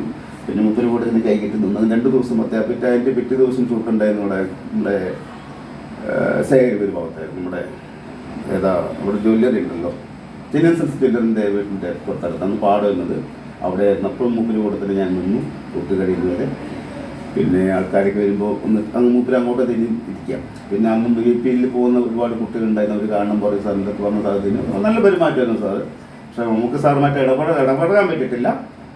ലാൽ സാറുമായിട്ട് ഇങ്ങനെ അടുത്ത് നിൽക്കാനും സംസാരിക്കാനും ഒരു ഭാഗ്യം ഉണ്ടായിരുന്നു. കൂടെ ഭക്ഷണം ചെയ്യാൻ പറ്റിയിട്ടില്ല. പിന്നെ ഇപ്പോൾ നമ്മുടെ ജയറാം സാറ് കനകൃഷ്ണൻ ദാസനം മധുചന്ദ്രൻ അതൊരു അതിന് വേഷം ചെയ്തു. ഡയലോഗുള്ള വേഷം തന്നെയാണ്. ഊർവശി മറ്റേ ഒറ്റ പെൺകുട്ടിട്ടല്ലോ മമത മോഹൻദാസ് ഒരു കുറിപ്പാടായിരുന്നത്. അത് നല്ല വേഷമായിരുന്നു. പാട്ടിലും ഞാൻ ഉണ്ടായിരുന്നു. പാട്ട് പാടുന്ന നൃത്തം ഞാൻ ഉണ്ടായിരുന്നു. ഈ തൊഴിലിനോട് എന്തെങ്കിലും അഭിമാനക്കുറവ് തോന്നിയിട്ടുണ്ടോ? എൻ്റെ പൊന്നും സഹോദരി, സത്യമായിട്ട് ഞാൻ അഭിമാനിക്കുന്ന ഒരാളാണ്. തീർച്ചയായിട്ടും അഭിമാനത്തോടെ തന്നെ ഞാൻ പറയുകയാണ്. ഞാൻ കഥയെഴുതി കേന്ദ്ര കഥാപാത്രം ചെയ്ത ബാർബർ ഷോർട്ട് ഫിലിം ഞാൻ പറയുന്നുണ്ട്. എൻ്റെ തൊഴിലിൽ കള്ളത്തരമില്ല. കണ്ണാടിക്ക് മുന്നിലാണ് ഞങ്ങൾ പണിയെടുക്കുന്നത്. പക്ഷെ പലരും അത് ഇപ്പോഴും ഒരു തരം താഴ്ന്ന ജോലിയായിട്ട് കാണുന്നുണ്ട്. അത് വിവരക്കേടാണ്. കാരണം എന്ന് വെച്ചാൽ എൻ്റെ ടെലിഫിലിം ഞാൻ പറയുന്നുണ്ട്. കാരണം കണ്ണാടിക്ക് മുന്നിൽ ഞങ്ങൾ പണിയെടുക്കുന്നത്. കട്ടിങ് ഷേവിങ് കഴിഞ്ഞിട്ട് കസ്റ്റമർ ഇറങ്ങിയിട്ട് കണ്ണാടിയിൽ നോട്ടാണ് നോട്ടിട്ട് ഏതെങ്കിലും രോമം എണീറ്റ് നിൽക്കുന്നുണ്ടെങ്കിൽ അതുപോലും കട്ടിയിട്ടാണ് ഞങ്ങൾ പന്നാറ്റി കൊടുക്കുന്നത്. ഈ സ്ത്രീ സത്യസന്ധമായ തൊഴിൽ മറ്റു തൊഴിലിനെ പറ്റും എല്ലാ തൊഴിലും എൻ്റെ മഹത്വം വിശ്വസിക്കുന്ന ഒരാളാണ്. പക്ഷേ ഈ തൊഴിലുകാരെ പല ഭാഗത്തും ഒരു തരം ഒരു അകറ്റി നിർത്തി കാണുക ഒരു അവസ്ഥയുണ്ട്. സത്യം പറഞ്ഞാൽ അത് വിപരീതമാണെന്ന് എനിക്ക് തോന്നിയിട്ടുണ്ട്. മാത്രമല്ല നിങ്ങൾ വേറെ കൂടി ചിന്തിക്കണം, ഒരു പരിചയമില്ലാത്ത ഒരാളെ നമ്മുടെ അടുത്ത് വന്നിരുന്നിട്ട് തങ്ങിട്ട് കഴുത്ത് പോയി കാണിക്കുന്നത്, അതിലൂടെ നമ്മൾ കത്തിവെച്ച് നീട്ടുന്നത്. അപ്പോൾ അത്ര വിശ്വസിച്ചുകൊണ്ടായിരിക്കണം ഞങ്ങളോട് മുന്നിൽ ഇരിക്കുന്നത്. ബാറുമാർ പോയി ഇത്ര വിശ്വസിച്ചിട്ട് ജോലി കിട്ടും. എന്തുകൊണ്ടാണ് ഈ ബാറു പലരും ഇതായിട്ട് കാണുന്നത് എനിക്ക് സത്യമാണ് എനിക്ക് തോന്നുന്നത്. സത്യമാണ് എൻ്റെ ദൈവത്തില്ല, എനിക്ക് ദൈവമാണത്. കാരണം 14 വയസ്സ് ഞാൻ പണി പഠിച്ചതാണ്, 40 വർഷം. ഈ 40 വർഷക്കാലം ഈ തൊഴിലോട് ഞാൻ ചെയ്തു. പിന്നെ നാടകത്തിനും സിനിമയിലേക്ക് അത്യാവശ്യം പൈസ കിട്ടുന്നില്ല എന്നല്ലേ പറയുന്നത്. സിനിമയിലേക്ക് അത്യാവശ്യം പൈസ കിട്ടുന്നു. പക്ഷേ എൻ്റെ മെയിൻ സമ്പാദ്യം എൻ്റെ വരുമാനം എൻ്റെ ജോലിയാണ്. ഈ ജോലി കൊണ്ടാണ് ഞാനൊരു കൊച്ചു വീടുണ്ടാക്കിയത്. എനിക്ക് ലോൺ വീടൊന്നും കിട്ടിയിട്ടുണ്ടായിരുന്നു, വീട്. എന്നിട്ട് ഞാൻ ഇപ്പം എൻ്റെ ഒരു കൊച്ചു വീട് ഞാൻ എൻ്റെ ജോലി ഉണ്ടാക്കിയതാണ്. എൻ്റെ 3 മക്കളെ കെട്ടിച്ചു കൊടുത്തതും 3 മക്കളെ കോളേജ് പഠിപ്പിച്ചതും എല്ലാം ജോലി ചെയ്തിട്ടാണ്. എൻ്റെ ജോലിയെ സംബന്ധിച്ചോളം എൻ്റെ ദൈവ തുല്യമായിട്ട് സ്നേഹിക്കുന്ന വ്യക്തിയാണ്. എല്ലാ തൊഴിലാളികളെ സ്നേഹിക്കുന്നു. തൊഴിൽ സ്നേഹിക്കുന്ന എല്ലാ കൈത്തൊഴിലുകാരും ഞാൻ വളരെ ബഹുമാനത്തോടെ കാണുന്ന ഒരാളാണ്. തീർച്ചയായിട്ടും അതുകൊണ്ട് തന്നെയാണ് എൻ്റെ ബാലു വടനൻ എന്നാണ് ഞാൻ കുറേ കാലം അറിയപ്പെട്ടിരുന്നത്. എൻ്റെ നാടകം എഴുതുമ്പോഴും പേര് കുട്ടയിലേക്ക് കൊടുക്കുമ്പോഴും. അപ്പോൾ ബാറൂർ ഷോർട്ട് ഫിലിമിൻ്റെ ഇറങ്ങിയ ശേഷം ഞാൻ ബാറൂർ ബാലു എന്നാണ് എല്ലായിടത്തും പറയുന്നത്, ഞാൻ കൊടുക്കുന്നത്. കാരണം അത്രത്തോളം അഭിമാനത്തോടെ തന്നെയാണ് ഞാൻ പറയുന്നത്. മാത്രമേ വേറൊരു കാര്യം കൂടി ചിന്തിക്കണം. ഞാനത് പറയാം, ഇത് എന്താ പറയുക, അപ്പോൾ പൊങ്ങച്ചൻ പറയുക എന്ന് പറയില്ല, മനുഷ്യൻ്റെ രൂപത്തിലാക്കുന്നത് ബാറൂറല്ലേ. നിങ്ങൾ പുരാണ കാലത്ത് കണ്ടിട്ടുണ്ടാവും, എത്ര ആൾക്കാർ മുടിവെട്ടാൻ പറ്റാതെ താടി പഠിക്കുന്ന ഭ്രാന്തന്മാരെ പോലെ. അതുപോലെ അതാണ് അതിന് ബാറൂറിൻ്റെ മഹത്വം എന്താണെന്ന്.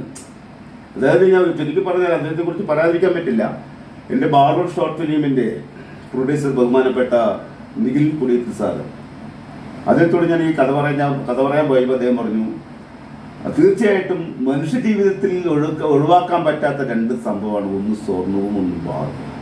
ഇവരാണ് മനുഷ്യന്മാരെ തിളക്കുണ്ടാക്കുന്നത്. അങ്ങനെ ഒരു തിരിച്ചൊരു പ്രതിഫലവും മറ്റേ ലാഭം പ്രതീക്ഷിക്കാതെയാണ് നിഖിൽ കുടിയത്ത് സാർ എനിക്ക് വേണ്ടി പൈസ ഇറക്കിയത്. വളരെ ഭംഗിയായി എല്ലാ സൗകര്യങ്ങളും, ഒരു സിനിമൻ്റെ ഒരു രീതിയായിരുന്നു എൻ്റെ പൂജാകർമ്മ. MGR ആയിരുന്നു എൻ്റെ പൂജാ ചടങ്ങ് ചെയ്തത്. നമ്മുടെ പ്രശസ്ത ഫോട്ടോഗ്രാഫർ മോമി സാറൊക്കെ ഉണ്ടായിരുന്നു എൻ്റെ. പിന്നെ നമ്മുടെ കലാകാരനെ ഒരു കലാകാരൻ നില എന്നെ വളർത്തിക്കൊണ്ടിരിക്കുന്ന ആളുണ്ട്, MS സ്മാർട്ട് വന്ന ഒരുപാട്. അദ്ദേഹത്തെ എല്ലാവരും വളർത്തുന്നുണ്ട്, അതുപോലെ തന്നെ എന്നെ ഒരുപാട് വളർത്താൻ ശ്രമിച്ചിട്ടുണ്ട്. മാസികളിലെ സിനിമ മംഗളത്തിൻ്റെ തവണ അതിനെക്കുറിച്ച് എഴുതിയതാണ്. അപ്പോൾ അതുകൊണ്ട് അപ്പോൾ ഈ തൊഴിലിനെ കുറിച്ച് സ്വയം തിരിച്ചറിയാതെയാണ് പലരും ചോദിക്കുമ്പോൾ വേറെ സംബന്ധിച്ചാൽ നമ്മുടെ ഈ തൊഴിൽ ചെയ്തിട്ട് നമ്മുടെ ഈ തൊഴിലാണെന്ന് പറയാൻ പഠിക്കുന്നുണ്ട്.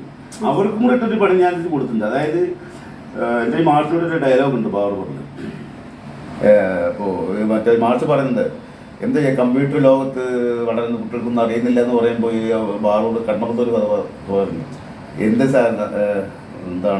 സാർ ലോകം, തിന്ന ചോറും വന്ന വഴികളും നടക്കുന്ന നന്ദി കിട്ട ലോകം. അത് സത്യം പറഞ്ഞാൽ എൻ്റെ തൊഴിൽ ചെയ്തിട്ട് ആർക്കെങ്കിലും ഇങ്ങനെ അപകടത്തെ പോകുന്നത് കളയാൻ വേണ്ടിയിട്ടാണ്. എൻ്റെ ആവശ്യമില്ല. കാരണം നിങ്ങളൊന്ന് ആലോചിക്കും, കൊറോണ കാലം മാത്രം ചിന്തിക്കാം, വേറെ ഒന്നും ചിന്തിക്കില്ല. എത്ര പേര് ഞാൻ വീട്ടിലേക്ക് ക്യൂ ആയി നമുക്ക് കാര്യമിങ്ങനെ ഒരു കാര്യം പറ്റുന്നില്ല. അപ്പോൾ അത്രയും ഒരു ബാളൊന്നും ഒഴിവാക്കാൻ പറ്റില്ല മനുഷ്യ ജീവിതത്തിൽ. അതങ്ങനെയാണ്. അത് ചിന്തിക്കാതെയാണ്. ഇവിടെ എന്തുകൊണ്ടാണ് ഇതുവരെ ഞാൻ പറഞ്ഞു നേരത്തെ പറഞ്ഞു ഇത്രയും വിശ്വാസന്മാർ തൊഴിലാളിയില്ല, വേറെ എല്ലാവരും തോന്നുന്നില്ല. എനിക്ക് എൻ്റെ അറിവില്ല കേട്ടോ, ഉണ്ടോയെന്നറിയില്ല. പിന്നെ മാത്രമല്ല സർട്ടിഫിക്കറ്റ് ഇല്ലാത്ത ഡൗട്ടാണ് ഞങ്ങൾ. എന്ത് ചങ്കിൽ വെച്ചിട്ട് ഒരു പരിചയമില്ലാത്ത ഒരാൾ വന്നിട്ട് സേവ് ചെയ്യുന്നത്, കഴുത്ത് നോക്കുന്നുള്ള കഴുത്ത് നോക്കി തരികയാണ്. ഇത്ര വിശ്വസ്തമായിട്ടൊരു ജോലി എന്തുകൊണ്ട് മാറ്റി നിർത്തുന്നു അല്ലെങ്കിൽ തരംതാത്തി കാണുന്നു എനിക്കറിയില്ല. അതുകൊണ്ട് തന്നെയാണ് അത് അഭിമാനത്തോടെ ഞാൻ ബാറൂർ ബാലു. പലരും എന്നോട് ചോദിക്കുന്നത് ഈ ബാറൂർ ബാലു, ഞാൻ ബാറൂറായതുകൊണ്ട് ബാറൂറല്ല, ഞാൻ ബാറൂർ ജോലി ചെയ്തിട്ടാണ് ഇപ്പം ഞാൻ ജീവിച്ച ഒരു കുടുംബം. എനിക്കെന്ത് മോശം, ഞാനത് ചെയ്തിട്ടാണത്. ഞാൻ വേറെ ഒരു തൊഴിലാളി എന്ന് പറഞ്ഞില്ലല്ലോ. ചെത്തുകാരൻ ബാറൂർ എന്ന് പറഞ്ഞില്ലേ, ബാറൂർ ബാലു എന്ന് പറഞ്ഞില്ലേ, ബാറൂർ. ഞാൻ ബാറൂറായതുകൊണ്ട് ഞാൻ പറഞ്ഞത് അത് എവിടെയും പറയുന്നത്. അതുകൊണ്ട് എനിക്ക് ഒരു കുറവൊന്നും. ഞാൻ ദൈവം തുല്യമായി സ്നേഹിക്കുന്നത്. എൻ്റെ പെറ്റമ്മയാണ് ബാലിൻ്റെ ജോലി. പെറ്റമ്മ, വളർത്തമ്മയാണ് എൻ്റെ കഥ. ശ്രീനിവാസന്റെ മമ്മൂക്കയുടെ പടമില്ലേ കഥ പറയുമ്പോൾ ആ പടം കണ്ടപ്പോൾ എന്ത് തോന്നി? അതൊരു ജീവിതത്തിൽ ആ കഥ സ്ക്രിപ്റ്റ് വേറൊരു ലൈനാണ്. അതായത് ഒരു കുബേരനും കൃഷ്ണൻ തമ്മിലൊരു സംഭവമാണത്. അത് സത്യം പറഞ്ഞാൽ എനിക്ക് പറയാൻ പാടുള്ളൂന്ന് എനിക്കറിയില്ല. ഞാൻ പാലക്കാട് വർക്ക് ചെയ്യുന്ന സമയത്ത് നാനോ കോമേഴ്സ് പ്രൊവൈഡറിൻ്റെ കടയിൽ വർക്ക് ചെയ്യുന്ന സമയത്ത് ആ സമയത്ത് മുരളി ഫിലിം സുഖാൻ ചെയ്യാൻ വേണ്ടിയിട്ട് നമ്മുടെ സൈനി സാർ വന്നിട്ടുണ്ടായിരുന്നു. അങ്ങനെ കഥ പല പല ഭാഗത്തു നിന്ന് കിട്ടുമല്ലോ.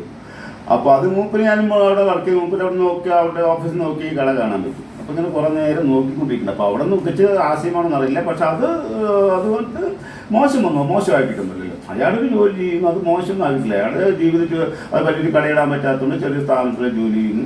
അതിന് മോശമായിട്ടൊന്നും ചിത്രീകരിച്ചിട്ടൊന്നുമില്ല.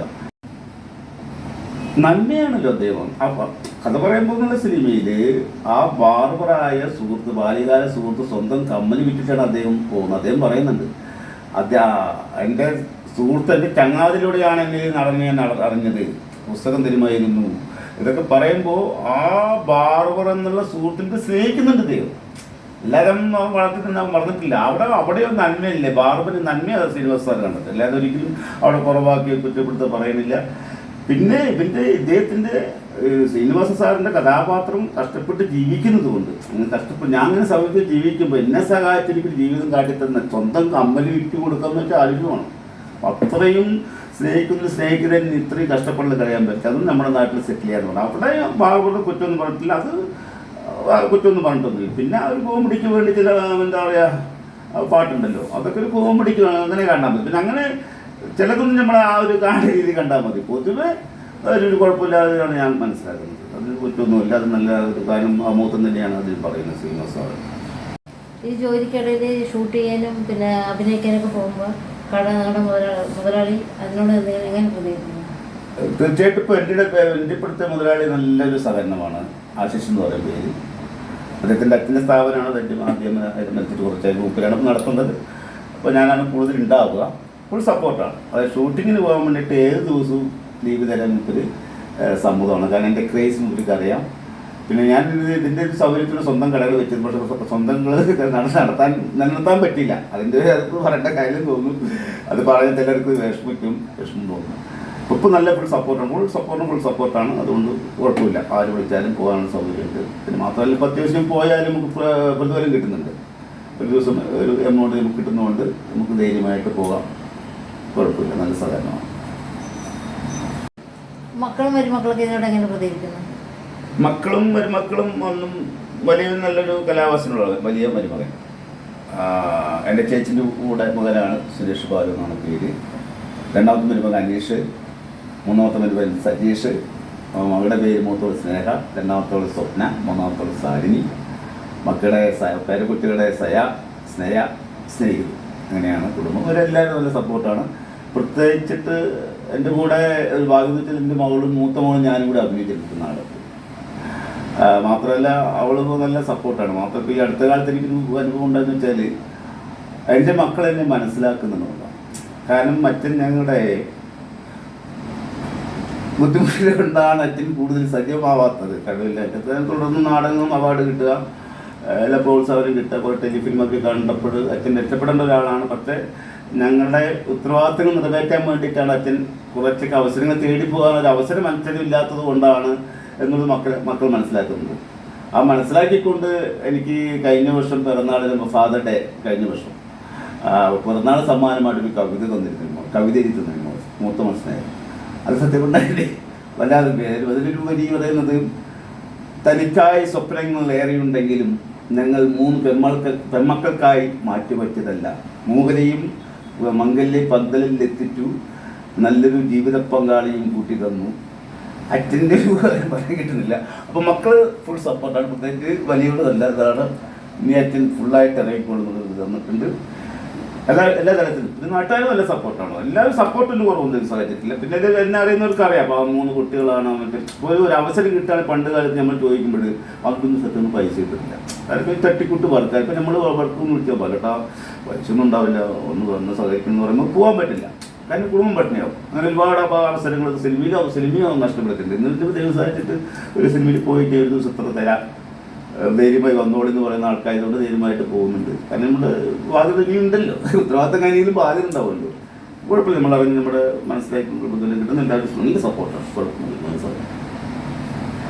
ഇത്രയും നേരം നമ്മുടെ ചാനലിന് വേണ്ടി പ്രേക്ഷകരോട് കുടുംബജീവിതത്തെയും കലാജീവിതത്തെയും പങ്കുവച്ച ബാർബർ ബാലുവിന് നന്ദി.